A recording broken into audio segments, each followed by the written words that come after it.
तफ़हीमुल कुरान के दिबाचे में सैयद मौदूदी लिखते हैं कि कुरान की तर्जुमा और तफसीर के हवाले से इतना ज़्यादा काम हो चुका है कि अब महज सवाब की नीयत से अगर कोई ये काम करेगा तो ये उसकी सलाहियतों का और वक्त का हरगिज़ सही मसरफ़ नहीं होगा। हाँ, लेकिन अगर कोई कसर बाकी रह गई है और जो तालिबीन कुरान ये महसूस कर रहे हैं कि कोई कमी रह गई है, उस हवाले से अगर इस सिमत में कोई कोशिश करेगा तो यकीनन माकूल होगा। तफ़हीमुल कुरान के हवाले से सैयद मौदूदी लिखते हैं कि मैं एक मुद्दत से ये महसूस कर रहा था कि आम तालीम याफ्ता लोग जो हैं वो कुरान की तरफ रुजू कर रहे हैं और असल मुद्दा को समझने की जो है वो कोशिश कर रहे हैं, लेकिन इससे पहले जितनी भी तफासीर और तराजिम हुए हैं कुरान के हवाले से वो उनकी इस प्यास को बुझाने में नाकाफ़ी साबित हो रहे हैं। इस तफ़हीम के हवाले से सैयद मौदूदी कहते हैं कि इसमें मेरे पेश नज़र उलमा और मुहक्किकीन की ज़रूरियात हरगिज़ नहीं है, बल्कि एक आम नाज़र, एक आम तालीम याफ्ता आदमी, मैं ये चाहता हूँ कि जब वो कुरान मजीद पढ़े, कुरान मजीद समझने की कोशिश करे, अल्लाह का पैगाम समझने की कोशिश करे, तो वो उसको साफ़ अल्फाज में, वाशगाफ अल्फाज में वो पैगाम उस तक पहुँच जाए और वो उसका वही असर कबूल करे जो कुरान उस पर डालना चाहता है। सैयद मौदूदी ने तफ़हीमुल कुरान के अंदर आज़ाद तर्जुमानी का तरीका इख्तियार किया। ये जो वर्ड बाय वर्ड तर्जुमा होता है, इसमें बहुत सारी ऐसी चीज़ें होती हैं जिनकी कमी रह जाती है। उन्हीं कमी को पूरा करने के लिए सैयद मौदूदी ने तफ़हीमुल कुरान लिखी। इसके हवाले से सैयद मौदूदी लिखते हैं कि ये जो वर्ड बाय वर्ड तर्जुमा होता है,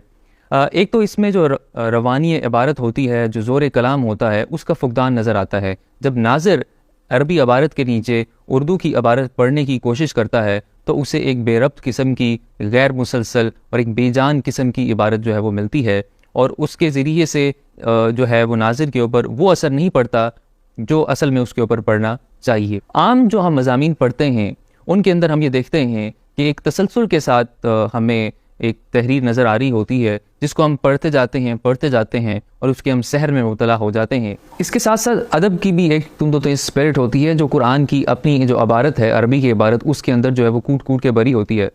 हम ये तारीख़ से भी हमें इस बात का इल्म है कि जो कुफ़ार थे अरब के मुआशरे के अंदर, वो ये कहते थे कि कुरान जो है वो उसको सुनने भी ना दिया जाए और वो शोर मचाते थे और तालियां बजाते थे और वो ये कहते थे कि एक जादू असर कलाम है, जिसने सुन लिया वो नकद दिल दे बैठेगा, तो वो इससे भी मना करते। तो कुरान की जो अपनी अरबी इबारत है वो इस हवाले से बहुत ज़्यादा जो है वो असर रखने वाली है और तासीर रखने वाली है। बाकी तफासीर में हम देखते हैं कि जो तर्जुमा है वो बैन सतूर लिखा होता है, यानी ऊपर अरबी इबारत लिखी होती है और नीचे उसका तर्जुमा लिखा होता है। फिर हम ये सोचते हैं कि जो हमारी एक्सपेक्टेशंस होती हैं ये उससे मीट नहीं कर रही और फिर हम वो असर भी उससे कबूल नहीं कर पाते जो असल में हमें करना चाहिए। इसके मुकाबले पे सैयद मौदूदी ने जो आज़ाद तर्जुमानी का ढंग इख्तियार किया है, उसमें जो तर्जुमा है वो हमें एक मुसलसल और एक मरबूत जो है वो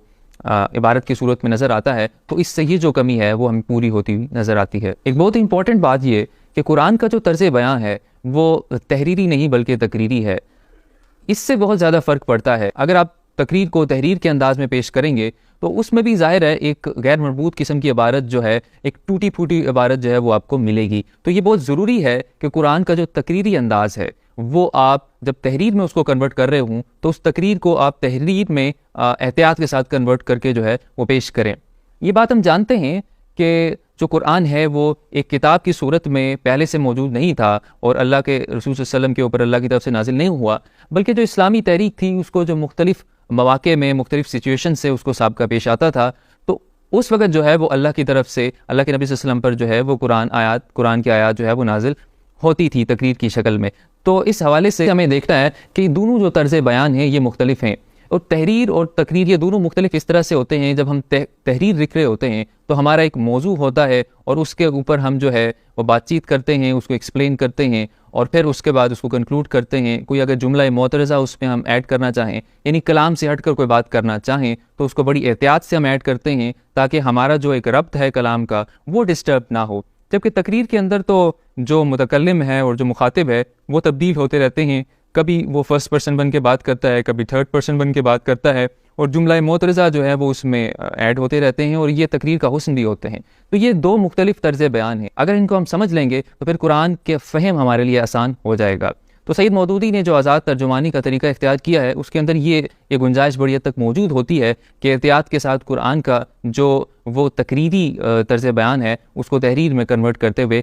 इस एहतियात को भी बरता जाए। फिर जैसे मैंने पहले जिक्र कर दिया, हर आयत का, हर सूरत का एक ख़ास पस मंज़र है। अगर उसको उस पस मंज़र से अलग करके मुजर्रद अल्फाज जो है वो आवाम के सामने पेश किए जाएं तो नाज़िर असल मुद्दा जो है वो समझने में पूरी तरह से कामयाब नहीं होगा। تو جو آزاد ترجمانی کا ڈھنگ سید مودودی نے استعمال کیا ہے، اس میں یہ گنجائش موجود رہتی ہے کہ جو قرآن کی آیات ہیں ان کو اپنے پس منظر سے جوڑ کے پیش کیا جائے تاکہ قرآن کا جو مدعا ہے وہ صحیح انداز میں